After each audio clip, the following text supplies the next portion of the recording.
सगळ्यात soft target हा उद्योजक असतो. त्याला कुणी येऊन त्रास देऊ शकतो. फक्त राजकीय इच्छाशक्तीचा अभाव आणि लोकप्रतिनिधींची अकार्यक्षमता उद्योगांना दोन मोठ्या इंडस्ट्री आणणं इथं गरजेचं आहे. गुजरातमध्ये आणि महाराष्ट्रामध्ये माझ्या मते एकच पक्षाचं सरकार आहे. बरोबर. केंद्रात पण त्याच पक्षाचं सरकार आहे. पण 10 वर्ष ते सरकार असून इथे रिझल्ट दिसत नाही. त्याच्या बाबतीत उद्योजक हा चोर आहे. पैसे कमवतोय म्हणजे तो घोटाळेच करतोय. MIDC म्हणजे महानगरपालिकेत पण येत नाही आणि ग्रामपंचायत पण मध्ये येत नाही. हे ग्रामपंचायत जे काही सगळं फुकट वाटप चालू आहे ना, की आम्ही दुहेरी कर भरतो. तिथल्या MIDCत आता प्लॉट शिल्लक नाही. कुणाला विकासाचा पंचनामा हे सदर घेऊन आम्ही ज्या वेळेला वेगवेगळ्या भागांमध्ये धुळे शहरात फिरतोय त्यावेळेला औद्योगिक वसाहत असलेली ही जी MIDCचा परिसर आहे तिथे आम्ही फिरत असताना आम्हाला जाणवलं की अतिशय अस्वच्छ घाण असा परिसर आजूबाजूला आहे. घाण दुर्गंधी पसरलेली आजूबाजूला दिसते. रस्त्यावर अगदी बेशिस्त प्रकारे ट्रक्स या उभ्या दिसल्या. अक्षरशः वाईट याचं वाटलं की डुकरं हे रस्त्यानं आजूबाजूला क्रॉस होताना दिसले. आणि मग इथे कुणाला तरी बोलायला पाहिजे, कुठेतरी कुणाशी तरी बोललं पाहिजे. म्हणून मग या औद्योगिक वसाहतीमध्ये आपापले उद्योग सगळ्या अडचणींवर मात करून करणारे आमचे काही स्नेही आम्हाला इथे भेटलेले आहेत. आपण त्यांच्याशी आता मुक्त संवाद साधणार आहोत. नमस्कार. नमस्कार. तर मला तुम्हाला हेच विचारायचं आहे सगळ्यात पहिल्यांदा की एवढ्या सगळ्या अडचणींमधून कसं काय तुम्हाला, कारण मला गाडी चालवताना बराच त्रास झाला. तर रस्ते अरुंद आहेत, खड्डे भरपूर आहेत. सगळ्यात वाईट गोष्ट अशी की ट्रक कुठे पण कसे पण बेशिस्त पार्क आहेत. तुम्हाला असं झटपट हे सगळं काम व्यवस्थित करता येतं आहे? काही अडचणी येत आहेत? अडचणी येत आहेत. जसं आपण सांगितलं, घाण किंवा डुकरं किंवा रस्त्यांचा प्रश्न, बेशिस्त पार्किंगचा प्रश्न, हे सगळ्यांवर तोडगा निघण्यासारखा आहे. प्रशासनाने थोडं लक्ष घातलं तर आणि उद्योजकांनी पण थोडं सामंजस्य ठेवलं आपसात तर दोन्ही गोष्टींचा निकाली निघण्यासारखे प्रश्न आहेत. राहिली गोष्ट अस्वच्छतेची, तर MIDC प्रशासनाने गटारींची व्यवस्था आणि त्याच्यावर थोडं लक्ष दिलं तर होण्यासारखं आहे. आणि याच्यात सगळ्यात महत्त्वाचा मुद्दा एक असा आहे की MIDC शहरात म्हणजे महानगरपालिकेत पण येत नाही आणि ग्रामपंचायत पण मध्ये येत नाही. ग्रामपंचायतीमध्ये काही थोडा पार्ट येतो, तर पण सर्व्हिस फक्त MIDCच देते आम्हाला इथे.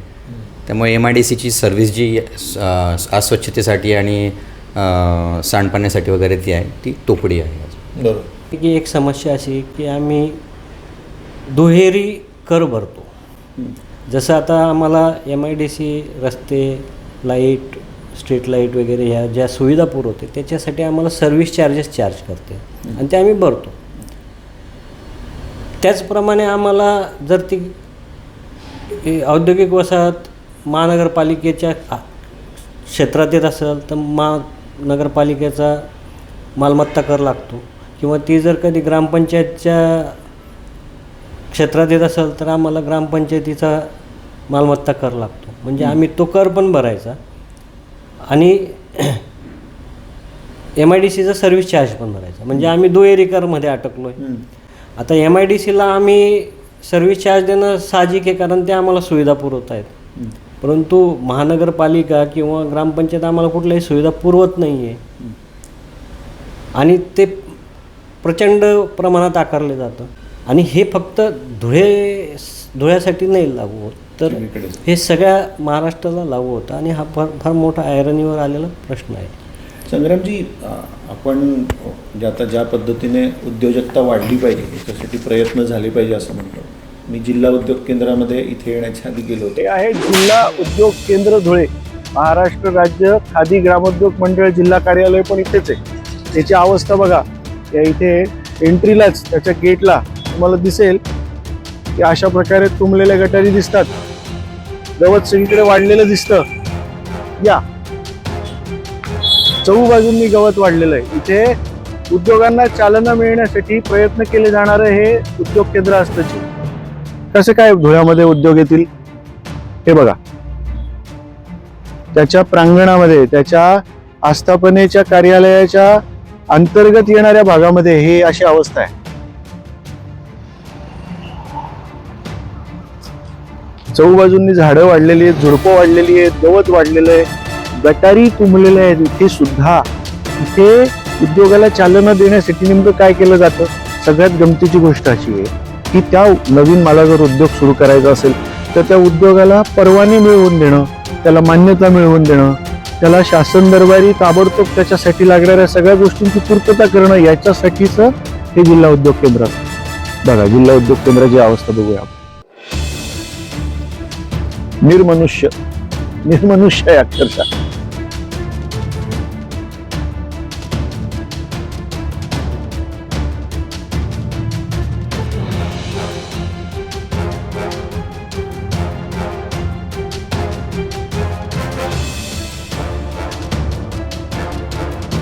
हे राज्य मानवी हक्क आयोग आहे. हा प्रशासकीय अधिकारी महाविद्यालय. ही बघा अवस्था कशी. इथे रस्ते बंद होतात.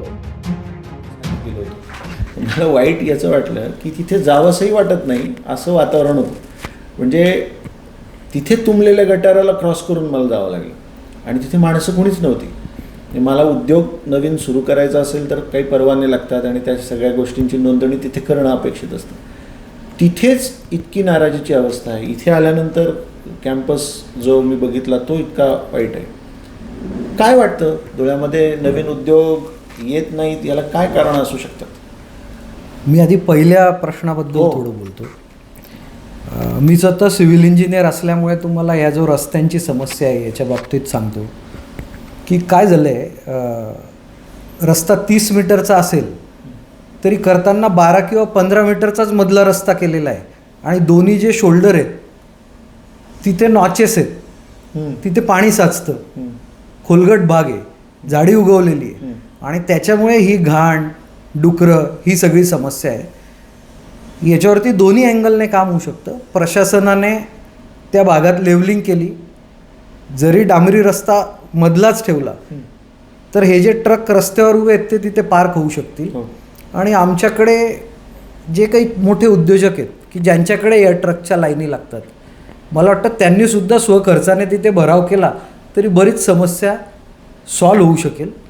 काही भाग प्रशासनाने पुढे यावा, काही उद्योजकांनी समन्वय करावा आणि हे प्रश्न सुटू शकतील. सुटणार नाही असं नाही.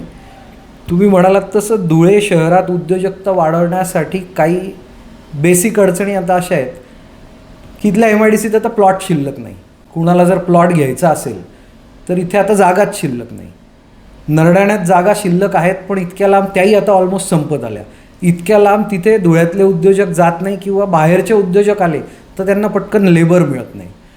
म्हणून आपल्या इथे रावेरमध्ये 800 एकरमध्ये मागच्या वेळेस अण्णासाहेब गोटे जेव्हा आमदार होते तेव्हा तिथे MIDC एक्सपांड करण्याच्या दृष्टीने प्रयत्न झाला होता. त्याचं प्रपोजल पण होतं. तो जर झाला भविष्यामध्ये तर नवीन प्लॉट ॲवेलेबल झाले तर नवीन उद्योजक येतील. ते आणलंय कुठे? राज्य सरकार लेवलला लँड ॲक्विजिशन त्यांना करावी लागेल.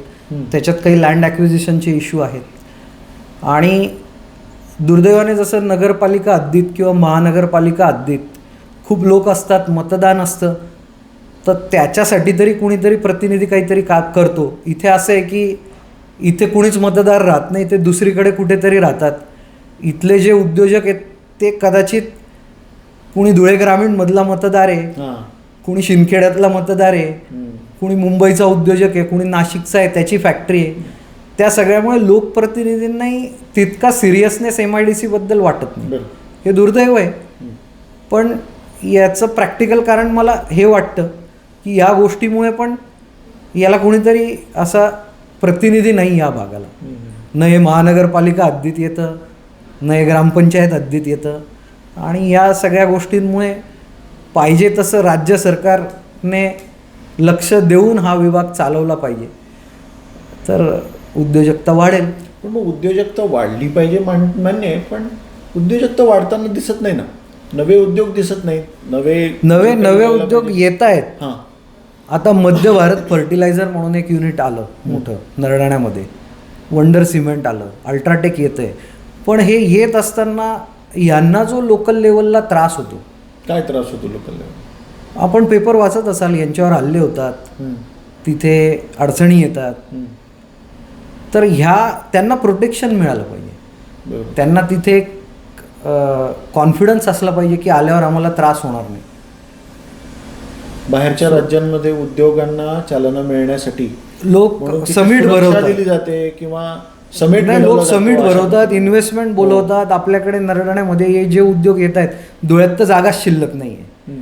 नरडाण्यात जे उद्योग येत आहेत त्या उद्योजकांनाही काय त्रास होतोय याचं तुम्ही तिथे सेपरेट जाऊन मुलाखत घेतली किंवा नुसत्या बातम्या जरी वाचल्या, सगळ्यात सॉफ्ट टार्गेट हा उद्योजक असतो.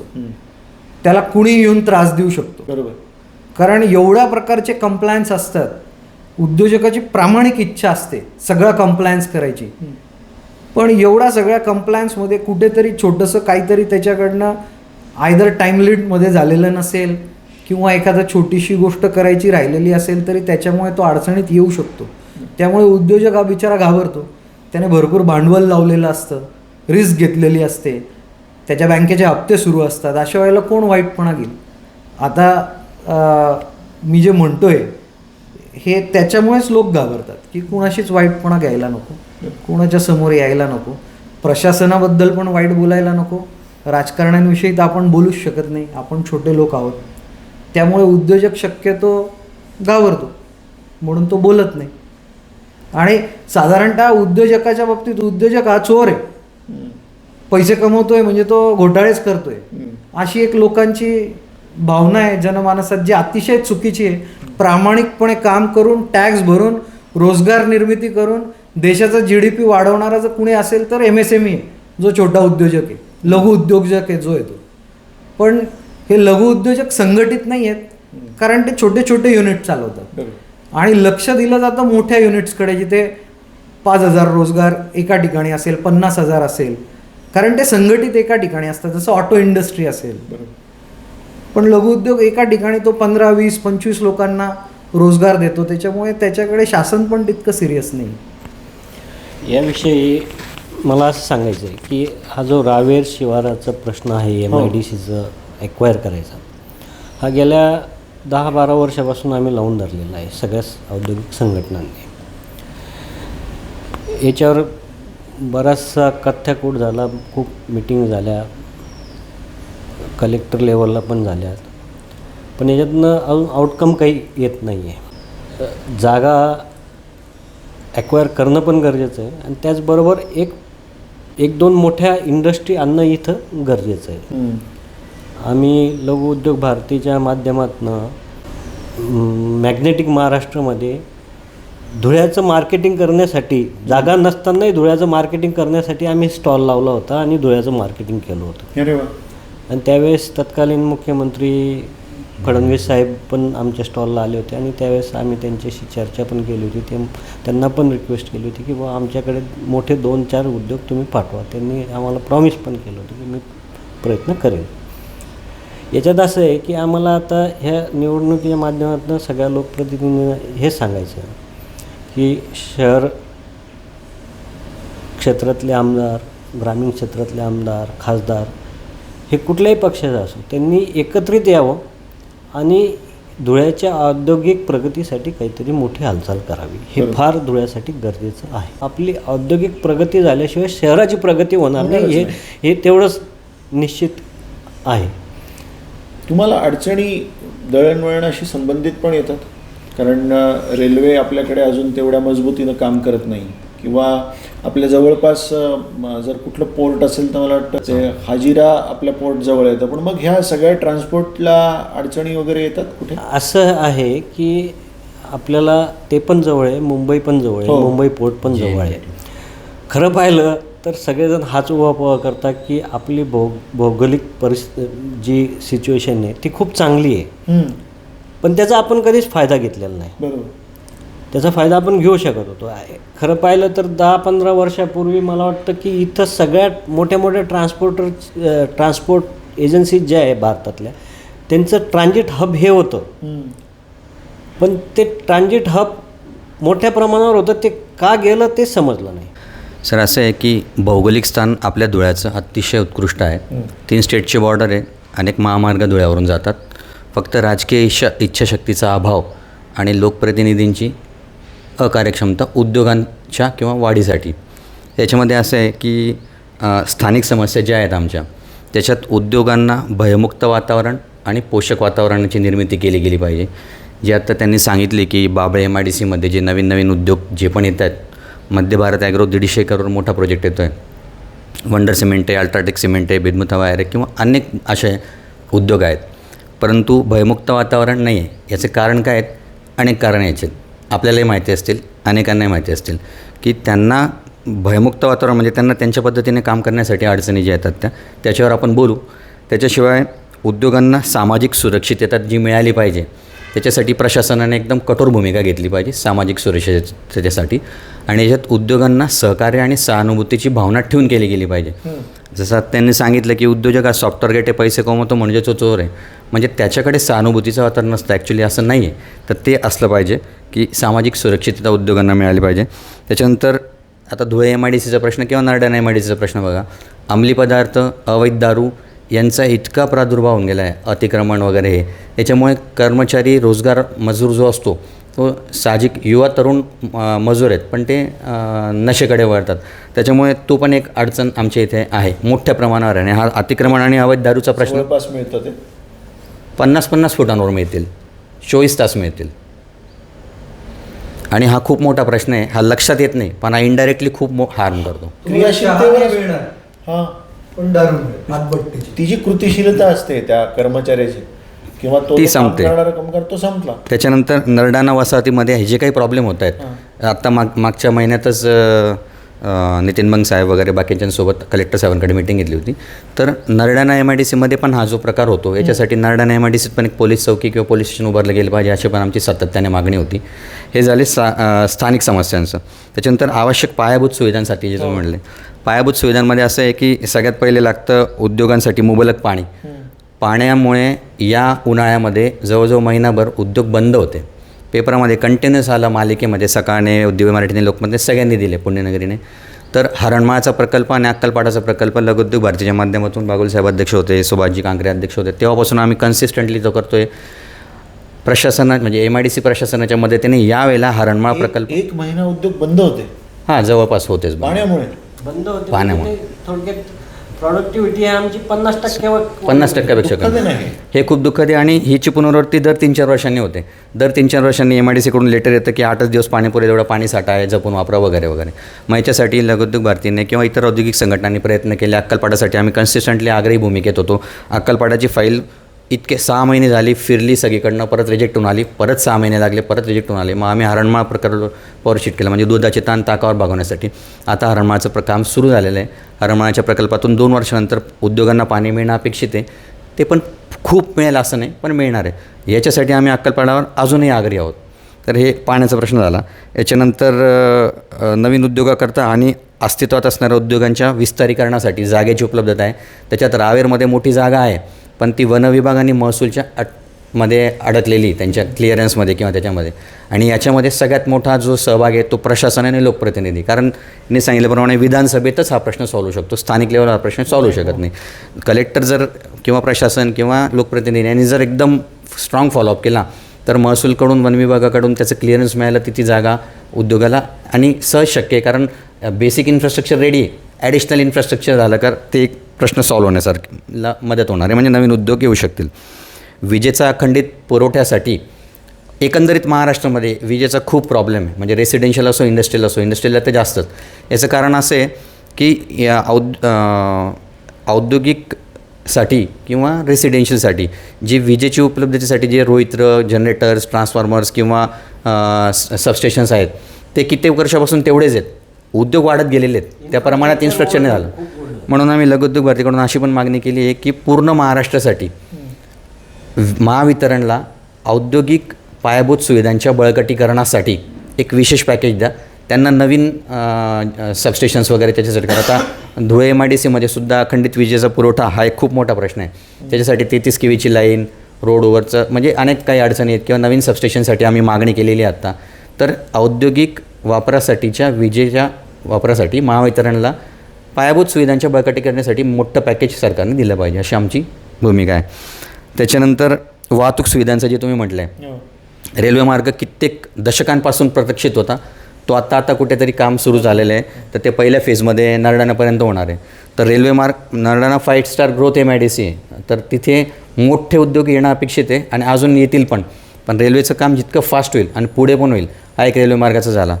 धुळ्याची विमानतळ जे आहे ते केंद्र सरकारच्या उडान योजनेमधून जर त्याला चालना दिली गेली तर आपल्याला कसं आहे, इकडे इंदोर, इकडे सुरत, इकडे नाशिक, इकडे जळगाव हे 4 आहेत. परंतु धुळ्याचं स्थान चांगलं आहे. धुळ्याला उडान योजनेतून जर विमानाच्यासाठी हे प्रयत्न केले विमानतळाच्या याच्यासाठी तर तो एक आमच्यासाठी पॉवरफुल फॅक्टर होणार आहे. त्याच्यानंतर रस्त्यांचा विकास, जे रस्त्यांचं जाळं, तर महामार्ग आपल्या इथून इतके जातात.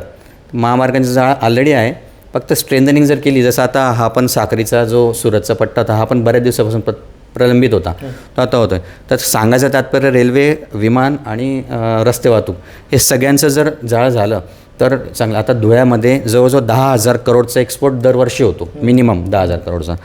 तर आमच्या प्रमुख मागण्या अशा आहेत की DMICसाठी प्रयत्न झाले पाहिजे. जसं संभाजीनगरमध्ये स्थानिक लोकप्रतिनिधींनी प्रयत्न केले आणि DMICचा औरंगाबादचा म्हणजे संभाजीनगरचा बऱ्यापैकी काम झालं. तर धुळ्याचं जे आहे ते अजून प्रलंबित आहे. तर DMICला चालना मिळायला पाहिजे. लॉजिस्टिक पार्क आणि निर्यात वाढीसाठी कंटेनर यार्ड आपल्या इथे जागा भरपूर आहे. तुम्ही जे मगाशी म्हणाले इथून 14 पदरी रस्ता डायरेक्ट पोर्टपर्यंत होणार होता, परंतु तो काही कारणामुळे राहिला.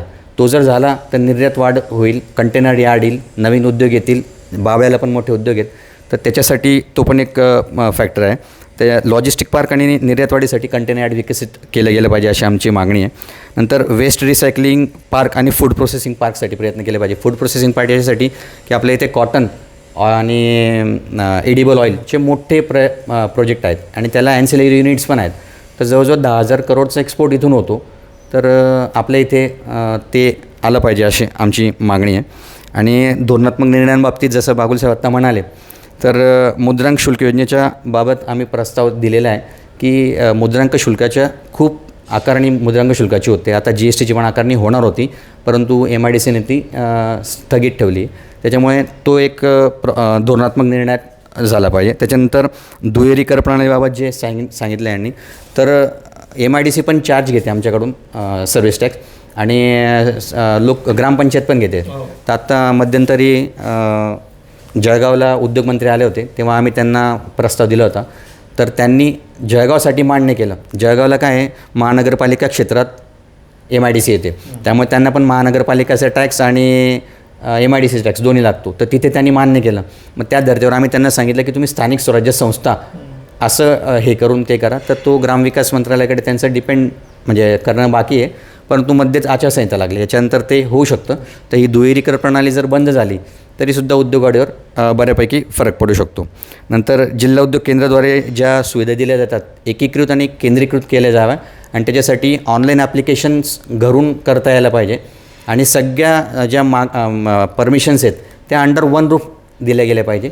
याच्याने पण उद्योगवाढीसाठी जसं गुजरातला बाकी ठिकाणी आहे. एखादा उद्योग तयार करायचा किंवा एखादं सुरू करायचं तर परवानग्या आणि त्या सगळ्या गोष्टीला किती वेळ लागतो?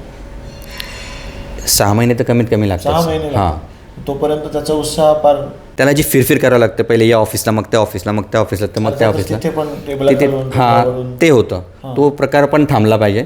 तर याच्यासाठी ऑनलाईन ॲप्लिकेशन व्हायला पाहिजे. आणि जसं गुजरातला पण आहे, सिंगल विंडो क्लिअरन्स जर दिली आणि मैत्री जर आपल्याकडे नाही आहे सिंगल. आपल्याकडे मैत्री पोर्टल डेव्हलप केलं आहे आता. जे तुम्ही म्हणालेत ना, गुजरात आणि महाराष्ट्राचा महत्त्वाचा फरक हा आहे हां की तिथं उद्योग टाकणं सोपं होत चाललं हे याच्यासाठी की तिथल्या शासकीय निमशासकीय अधिकाऱ्यांची इच्छाशक्ती प्रबळ आहे आणि गैरप्रकार कमी आहे. आणि महाराष्ट्रात त्याच्या उलटं आहे. इथं अधिकाऱ्याला असं वाटतं की तो जे काय परमिशन देणार आहे किंवा तो जो काय परवानगीचा कागद देणार आहे तो त्याच्या घरातनं देतोय असं त्या अधिकाऱ्याचा ग्रह असतो आणि त्या पद्धतीने ते सगळ्या त्या उद्योजकाची पिळवणूक होते. आणि आजकाल नवीन उद्योजक जो आहे तो त्याच्यात खूप होरपळला जातो आहे. बागुल साहेब जे म्हणाले की अधिकाऱ्यांची मानसिकता बरोबर नाही, ही गोष्ट खरी आहे, पण ती बरोबर नाही याचं कारण त्यांच्यावरती धाक राहिला नाही. जो धाक इतर राज्यांमध्ये कदाचित असेल गुजरातमध्ये आणि महाराष्ट्रामध्ये माझ्या मते एकच पक्षाचं सरकार आहे, बरोबर. केंद्रात पण त्याच पक्षाचं सरकार आहे. हम्म. पण 10-10 वर्ष ते सरकार असून इथे रिझल्ट दिसत नाही, हम्म. कारण त्या नेतृत्वाला कदाचित त्याची गरज वाटत नाही आणि त्या नेतृत्वाचा अधिकाऱ्यांवर वचक नाही, कारण महाराष्ट्राचं राजकारण हे फार अस्थिर झालं आहे. ही गरज वाटत नाही म्हणजे किती दुःखद आहे की एक उद्योग शेजारच्या राज्यामध्ये झटपट उभारला जाऊ शकतो वन विंडो या फॉर्मॅटमधून, आणि आपल्याकडे मात्र तो टेबलांमध्ये अधिकाऱ्यांच्या त्या लाल फितीत अडकत जातो आणि 6-6 महिने त्याला ते उद्योग कसं काय उद्योगाला चालना मिळणार. दुर्दैवाने काय झालं आहे महाराष्ट्रामध्ये 3-3, 4-4 पक्ष मिळून सरकार आहे, हां. त्यांचं पण एकमेकांशी कॉर्डिनेशन नाही आहे. जेव्हा आपण जातो ते म्हणतात ते खातं आमच्याकडे नाही आहे, ते खातं त्यांच्याकडे आहे, त्याच्यामुळे वेळ लागतोय. ऊर्जा खातं दुसऱ्याकडे असतं, उद्योग खातं तिसऱ्याकडे असतं, त्या पक्षांचंही एकमेकांशी कॉर्डिनेशन नसतं. हे दुर्दैव आहे आणि हे आपल्याला मान्य करावं लागेल की आपल्या महाराष्ट्राचं दुर्दैव आहे की अशा ज्या काही प्रकारे आपलं राजकारण जातं आहे, विरोधात पण 3 पक्ष आहे, सत्तेत पण 3 पक्ष आहेत, त्यामुळे आन्सरेबल अधिकारी कुणाला एक मालक नाही राहिला त्याला. So it is sad truth की जे आपण मान्य केलं पाहिजे, आणि आपण जितक्या लवकर मान्य करू तितकं लोक विचार करतील याच्यात काही बदल होईल का. दुःख असं आहे की लोकांना, जनसामान्यांना हे माहितीच नाही आहे. ते वेगळ्याच मुद्द्यांमध्ये अडकलेले आहेत, ते अस्मितांच्या राजकारणात अडकलेले आहेत. त्यांना हे माहीत नाही की मूलभूत सुविधा, पायाभूत सुविधा या पुरवण्यासाठी, ही धोरणं करण्यासाठी त्या विधिमंडळामध्ये आपण लोकप्रतिनिधींना निवडून देत असतो, आणि लोकप्रतिनिधींची हीच तर कामं असतात की त्या पूर्ण जिल्ह्याचा, त्या तालुक्याचा, त्या शहराचा मूलभूत विकास हा कसा होईल आणि ती शहर खऱ्या अर्थानं मोठं प्रगल्भ कसं होईल, या दळणवळणाच्या माध्यमातून, या सार्वजनिक आस्थापनांच्या माध्यमातून, इथे येणाऱ्या मोठ्या मोठ्या उद्योगधंद्यांच्या माध्यमातूनच तर ते शहर फळाफुलाला येणार असतं. पण तेच जर येऊ द्यायचं नसेल आणि ते जर असं अधिकाऱ्यांच्या आणि लोकप्रतिनिधींच्या संगनमतानं जर अशा पद्धतीने जर कुठेतरी अडकून बसणार असेल तर या राज्याची प्रगती कशी होणार. हा म्हणजे धक्कादायक प्रश्न. तुमच्याशी बोलताना मला एक सर्वसामान्य माणूस म्हणून या MIDCत आल्यानंतर मला हे जाणवतं आहे की रोहित्राचा प्रश्न असेल, जनरेटरचा प्रश्न आहे, बॅकअपचा प्रश्न आहे, विजेचा प्रश्न आहे, पाण्याचा प्रश्न आहे, 1-1 महिना उद्योग बंद होतात, हे किती धक्कादायक आहे. ह्याच्यावर केवढा मोठा आवाज खरं म्हणजे लोकांनी उठवला पाहिजे. तुमचं जाऊ द्या, औद्योगिक सेक्टरमधलं जाऊ द्या, सर्वसामान्य माणसांनी याच्यावर ओरडा केला पाहिजे की हे जर नसेल तर आमचं गाव कसं राहील, ते शहर कधी बनेल. शहर बनण्यासाठी लागणारी मानसिकताच नाही आहे. हप्तेखोरी चालते, गुंडागर्दी चालते. मला एका औद्योगिक वसाहतीमध्येच असं पण ऐकायला मिळालं की ठेकेदारी पद्धत पण असते, आणि तो घेऊन येतो त्याची माणसं की हीच लावायची, हीच असली पाहिजे, हेच कामं करतील. मग ते अनस्किल्ड असतील, ते त्या दर्जाची नसतील तरीसुद्धा चालतील, पण मग तेच असले पाहिजे. त्यांचे पगार आम्ही ठरवू, ते आम्ही सगळं काय करायचं ते करू, आमची क्वालिटी कंट्रोल असेल, आम्हाला मध्ये मध्ये तुम्हाला पैसे द्या. हे जर प्रकार इथेच नाही सगळीकडेच जर राज्यामध्ये होणार असतील तर उद्योगाला चालना कशी मिळेल हा प्रश्न आहे खरा. म्हणजे काय वाटतं आता काय करायला पाहिजे. दुसरा जो भाग आहे ना, फुकट मानसिकता आहे ना, ही फार घातक आहे. हे जे काही सगळं फुकट वाटप चालू आहे ना, आपण सुजाण लोक दिल्लीला दोष देत होतो, वीज फुकट देत आहेत, पाणी फुकट देत आहेत, चुकीचं कल्चर आहे. आपल्याकडे जे रोख खात्यामध्ये फुकट पैसे टाकायचा कार्यक्रम सुरू केला आहे ना, तुम्ही घरी बसा, काम करू नका, पैसे फुकट देऊ, हे अतिशय घातक आहे. याच्याने भविष्यात तुम्हाला रोजगार मिळणार नाही, कामगार मिळणार नाही.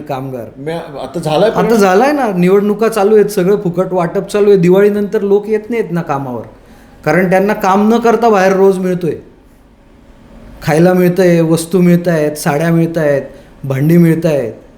येत नाही ना इथे लोक. मग ते म्हणतात निवडणूक झाल्यावर बघू. काही न करता रोज मिळतोय ना. 1500 रुपये खात्यात यायला लागले. MIDCतलं सोडून द्या, कामवाल्या बायका सांगायला लागल्या की मी एक घर कमी करणार आहे, तुम्ही 500 रुपये वाढवून दिले तर तुमच्याकडे येऊ. सॅड ट्रूथ आहे. याच्याबद्दल कोणी बोलत नाही. आणि यांना पैसे कुठून मिळतात? आपल्यासारख्या टॅक्सपेअरच्या पैशामधून. सरकार म्हणजे काय? सरकार काय त्यांच्या खिशातनं देतं? कुठून देतं? आपण चॉकलेट बिस्किट गोळी घेतो, त्याच्यावरही GST भरतो, इन्कम टॅक्स भरतो, डायरेक्ट टॅक्स भरतो, इनडायरेक्ट टॅक्स भरतो. या सगळ्या टॅक्सेसमधून जे कलेक्शन येतं त्याच्यातनं असं फुकट वाटायचं यांनी. आणि उद्योजकांना काय आहे का काही सुविधा अशी की तुम्हाला 10 वर्ष तुम्ही टॅक्स भरता, 1 वर्ष धंद्यात लॉस झाला तर आम्ही कॉम्पन्सेट करून देऊ तुम्हाला? नाही देत ना.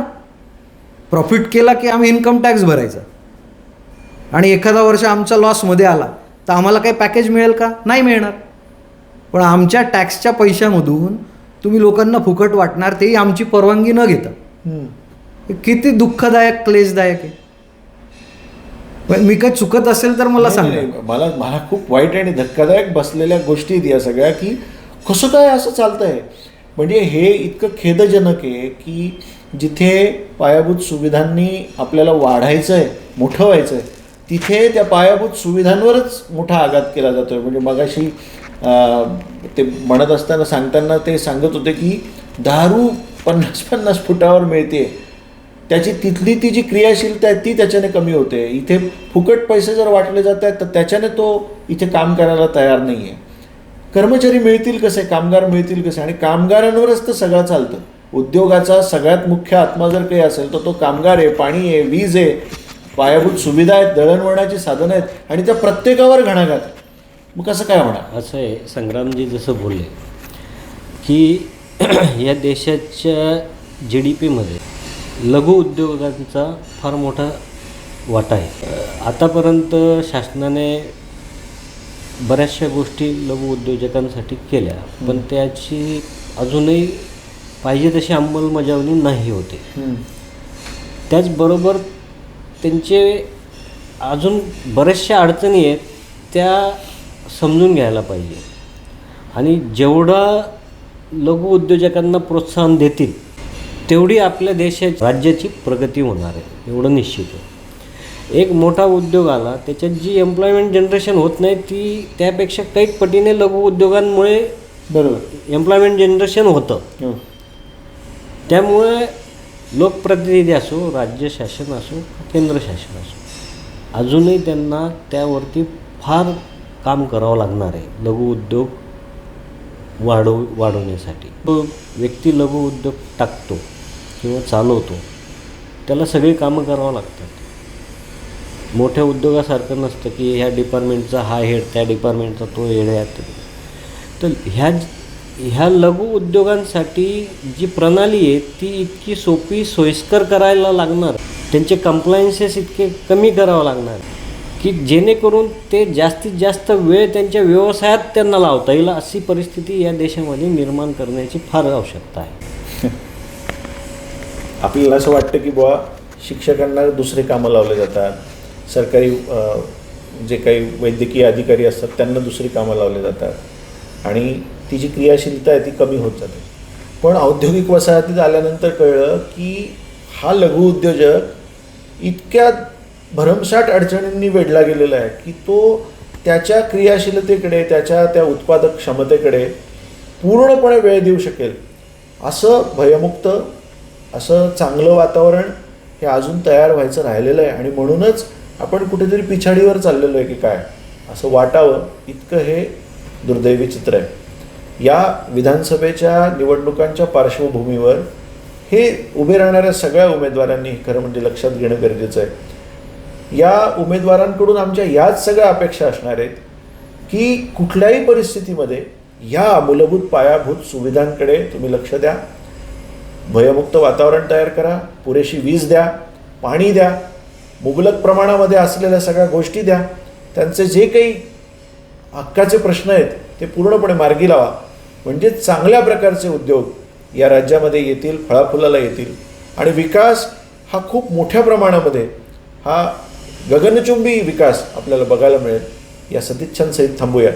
धन्यवाद.